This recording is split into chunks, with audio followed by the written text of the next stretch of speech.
Hello students, day 2 में स्वागत है। तो आज हम लोग केमिस्ट्री के 3 बहुत ही इंपॉर्टेंट टॉपिक्स कवर करने वाले हैं। Changes, separation and pollution. मतलब हम समझेंगे परिवर्तन, पृथक्करण और प्रदूषण के कॉन्सेप्ट्स। देखिए, हमारा मेन फोकस उन चीज़ों पर होगा जो एग्जाम्स में बार बार आती हैं, जैसे टेम्पररी और परमानेंट चेंजेस में आखिर फर्क क्या है और पदार्थों को अलग करने के प्रैक्टिकल तरीके कौन कौन से हैं। तो आज का हमारा प्लान क्या है? सबसे पहले हम फिजिकल और केमिकल चेंजेस का जो फाउंडेशन है ना, उसको बिल्कुल सॉलिड करेंगे। फिर हम सीधे उन रिएक्शंस पर जंप करेंगे जो एग्जाम में अक्सर दिखते हैं। उसके बाद हम डेली लाइफ में यूज होने वाले मिक्सचर्स को अलग करने के बड़े इंटरेस्टिंग तरीके सीखेंगे। और आखिर में इन सब कॉन्सेप्ट्स को पोल्यूशन जैसे अहम मुद्दे से जोड़ेंगे। और हाँ, सब कुछ रिवाइज करने के लिए क्विक एक्टिव रिकॉल सेशन भी होगा। तो चलिए शुरू करते हैं हमारे सबसे बेसिक लेकिन अहम, सबसे जरूरी कॉन्सेप्ट से, फिजिकल वर्सेस केमिकल चेंजेस, यानी कि भौतिक परिवर्तन और रासायनिक परिवर्तन। एक बात समझ लीजिए, ये कॉन्सेप्ट आगे आने वाले सभी टॉपिक्स का बेस है, इसलिए इसको अच्छे से समझना बहुत जरूरी है। चलिए इसमें गहराई से उतरते हैं। ओके, इस स्लाइड पर हम इन दोनों को आमने सामने रखकर समझते हैं। पहले लेफ्ट में देखते हैं फिजिकल चेंज यानी भौतिक परिवर्तन। इसकी सबसे बड़ी पहचान कि कोई नया सब्सटेंस बनता ही नहीं है और ये आम तौर पर रिवर्सिबल होता है। मतलब इसको उल्टा किया जा सकता है। सोचकर देखिए, बर्फ पिघलकर पानी बनती है और पानी को फिर से जमाकर बर्फ बना सकते हैं, है ना? अब आइए राइट साइड पर, केमिकल चेंज यानी रासायनिक परिवर्तन। यहां पर एक बिल्कुल नया सब्सटेंस बन जाता है और ये प्रोसेस इरिवर्सिबल है। एक बार कागज जल गया तो क्या उस राख से वापस कागज बन सकता है? बिल्कुल नहीं। तो अब जब हमें फिजिकल और केमिकल चेंजेस का बेसिक फर्क समझ आ गया है, चलिए अब कुछ असली केमिकल रिएक्शंस देखते हैं। ये वो रिएक्शंस हैं जो एग्जाम के पॉइंट ऑफ व्यू से आप समझ लीजिए बेहद जरूरी हैं। इन्हें समझ लिया तो ना सिर्फ अच्छे नंबर आएंगे बल्कि कॉन्सेप्ट्स भी एकदम क्रिस्टल क्लियर हो जाएंगे। और इसमें सबसे पहला और सबसे कॉमन एग्जाम्पल है रस्टिंग ऑफ आयरन। जी हां, लोहे पर जंग लगना। ये केमिकल चेंज का एक परफेक्ट एग्जाम्पल है जो हमें अपनी रोजमर्रा की जिंदगी में हर जगह दिखता है।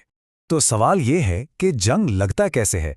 देखिए, इसके लिए 2 चीज़ों का होना लाजमी है। ये 2 कंडीशंस हमेशा याद रखिएगा। पहला, हवा में मौजूद ऑक्सीजन, और दूसरा मॉइस्चर यानी नमी या पानी। जब ये दोनों चीज़ें आयरन, जिसका सिंबल है Fe, उसके कांटेक्ट में आती हैं, तभी रस्ट बनता है। फॉर्मूला को जरा ध्यान से देखिए। आयरन यानी Fe प्लस ऑक्सीजन यानी O2 प्लस वाटर यानी H2O, ये तीनों मिलकर बनाते हैं रस्ट, और इसका केमिकल नाम है आयरन ऑक्साइड। ठीक है, जंग लगता है, पर इससे बचे कैसे? इसका एक बहुत ही इंपॉर्टेंट तरीका है गैल्वेनाइजेशन। ये वो प्रोसेस है जिसमें आयरन के ऊपर एक खास मेटल जिंक की पतली सी लेयर, एक परत चढ़ा दी जाती है। इससे होता क्या है? आयरन हवा और पानी के डायरेक्ट कांटेक्ट में नहीं आ पाता और जंग से बच जाता है। ओके, हमारा अगला की reaction, burning of a magnesium ribbon. ये तो समझ लीजिए एग्जाम का फेवरेट क्वेश्चन है। जब एक मैग्नीशियम रिबन को जलाते हैं ना, तो ये एक डैज़लिंग व्हाइट फ्लेम के साथ जलता है। मतलब एक ऐसी तेज सफेद रोशनी कि आंखें चौंधी आ जाएं। और जलने के बाद जो राख यानी ऐश बचती है, वो होती है मैग्नीशियम ऑक्साइड या MgO। पर कहानी यहां खत्म नहीं होती। जब इस राख को पानी में घोलते हैं, तब बनता है मैग्नीशियम हाइड्रोक्साइड। और ये क्या होता है? ये एक बेस होता है। और अब हमारा तीसरा important test, the hydrogen gas test. देखिए, जब कोई मेटल एसिड के साथ रिएक्ट करता है तो हाइड्रोजन गैस निकलती है, लेकिन हमें पता कैसे चलेगा कि यह हाइड्रोजन गैस ही है, कोई और नहीं? इसका एक बहुत सिंपल सा टेस्ट है।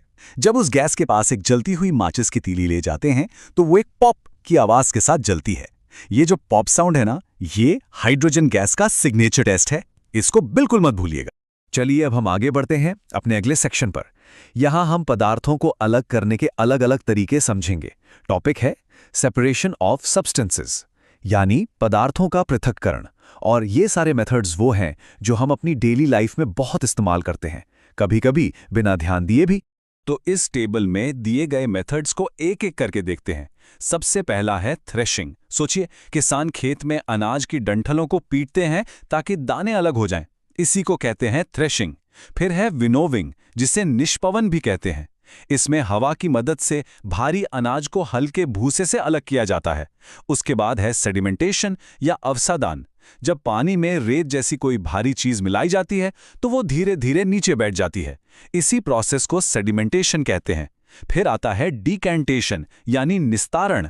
सेडिमेंटेशन के बाद जब नीचे की चीज को बिना हिलाए ऊपर का साफ पानी निकाल लिया जाता है, उसे डिकैंटेशन कहते हैं। अगला तो हम सब रोज करते हैं, फिल्ट्रेशन यानी निस्यंदन, जैसे चाय छानते वक्त चाय पत्ती को अलग करना। और आखिर में है इवैपोरेशन यानी वाष्पन। इसमें पानी भाप बनकर उड़ जाता है, जैसे समुद्र के पानी से नमक निकाला जाता है। चलिए, अब हम अपने आखिरी लेकिन बहुत ही अहम टॉपिक की तरफ बढ़ते हैं, पोल्यूशन यानी प्रदूषण। अब हम देखेंगे कि जो केमिकल कॉन्सेप्ट्स हमने अभी सीखे हैं वो कैसे इन बड़े-बड़े एनवायरमेंटल इश्यूज से सीधे जुड़े हुए हैं। सबसे पहले बात करते हैं एसिड रेन की, जिसे कहते हैं अम्लीय वर्षा। ये होता कैसे है? देखिए, फैक्ट्रीज और गाड़ियों से कुछ हार्मफुल गैसेस निकलती हैं, जिनमें सबसे मेन है सल्फर डाइऑक्साइड SO2 और नाइट्रोजन डाइऑक्साइड NO2। ये गैसेस ऊपर जाकर बारिश के पानी से मिल जाती हैं और एसिड बना देती हैं। और जब ये एसिड वाली बारिश नीचे आती है तो बहुत नुकसान करती है। इसका सबसे बुरा असर हमारे ताजमहल जैसे मॉन्यूमेंट्स पर पड़ रहा है। एसिड रेन उसके सफेद संगमरमर को धीरे धीरे पीला कर रही है, जिसे मार्बल कैंसर का नाम भी दिया गया है। अब बात करते हैं ग्रीन हाउस गैसेस की। इन गैसेस का काम क्या है? ये हमारे एटमॉस्फेयर में गर्मी को, हीट को ट्रैप कर लेती हैं, बिल्कुल एक ग्रीन हाउस की तरह। जो मेन ग्रीन हाउस गैसेस हैं वो हैं कार्बन डाइऑक्साइड यानी CO2, मीथेन यानी CH4 और वाटर वेपर। जब इन गैसेस की मात्रा बढ़ जाती है तो एटमॉस्फेयर में ज्यादा गर्मी ट्रैप होने लगती है और इसी हीट ट्रैपिंग की वजह से हमारी धरती का टेम्परेचर बढ़ रहा है और इसी फिनोमेनॉन को हम कहते हैं ग्लोबल वार्मिंग। तो इसके साथ हमने आज के सारे इंपॉर्टेंट कॉन्सेप्ट्स को कवर कर लिया है, लेकिन पढ़ाई तभी पक्की होती है जब उसे टेस्ट किया जाए। तो अब टाइम है एक क्विक एक्टिव रिकॉल का। मैं कुछ सवाल पूछूंगा, कोशिश करिएगा कि बिना पीछे देखे जवाब दें। रेडी हैं?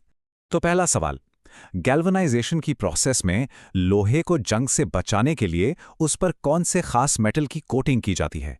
सही जवाब है जिंक। सवाल नंबर 2, एक मोमबत्ती का जलना ये कैसा चेंज है? फिजिकल, केमिकल या दोनों? इसका जवाब थोड़ा ट्रिकी है। ये है बोथ यानी दोनों। याद है ना, मोम का पिघलना फिजिकल चेंज है और बत्ती का जलना केमिकल चेंज। तीसरा सवाल, अनाज को उसके डंठल से पीटकर अलग करने के लिए कौन सा मेथड यूज होता है? बिल्कुल सही, इसका जवाब है थ्रेशिंग। चौथा सवाल, कौन सी गैस एक अजीब पॉप साउंड के साथ जलती है? याद है ना? सही जवाब है हाइड्रोजन गैस। और ये रहा आखिरी सवाल, एसिड रेन के लिए जिम्मेदार 2 मुख्य गैसेस के नाम बताइए। और इसका सही जवाब है सल्फर डाइऑक्साइड SO2 और नाइट्रोजन डाइऑक्साइड NO2। तो इसी के साथ हमारा आज का सेशन यहां खत्म होता है। और जाते जाते इस कोट को हमेशा याद रखिएगा, असली सीख किताबों के साथ साथ अपने आसपास की दुनिया को ऑब्जर्व करने से मिलती है। अब जब चाय छानेंगे तो फिल्ट्रेशन याद आएगा, किसी पुराने गेट को देखेंगे तो रस्टिंग के बारे में सोचेंगे। साइंस हर जगह है, बस ऑब्जर्व करते रहिए। हम मिलेंगे अगले सेशन में। Keep learning.